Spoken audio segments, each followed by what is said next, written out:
Hi friends, ఉదయం అన్నం మిగిలిపోయిందా? ఈ విధంగా ఆయిల్లో పోపు దినుసులు, ఉల్లిపాయ, పచ్చిమిర్చి ఈ విధంగా వేగనివ్వాలి. నిన్న నైట్ వచ్చేసి నేను ఈ విధంగా చేశాను. కరివేపాకు కూడా యాడ్ చేశాను.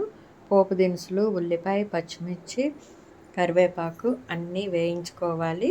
వేగిన తర్వాత ఇందులో ఉప్పు మిరపకాయలు వేసుకోవాలి. ఈ విధంగా చేశారంటే చాలా బాగుంటుంది. చాలా రోజులు అయింది కదా ఇలా చెయ్యి అన్నారు శ్రీవారు. ఇంకా మొన్న చేశాను కానీ వీడియో షూట్ చేయలేదు.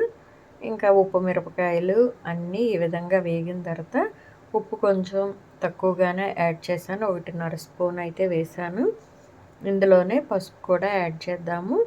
ఇది మొత్తం కలిపేసుకున్న తర్వాత మనం మిగిలిపోయిన అన్నాన్ని పొడి పొడిగా చేసుకోవాలి, గడ్డలుగా లేకుండా. ఇంకా అది చిదిమేసిన తర్వాత దాన్ని ఇందులో యాడ్ చేసి మొత్తం కలుపుకోవటమే, సమంగా కలిసేలాగా.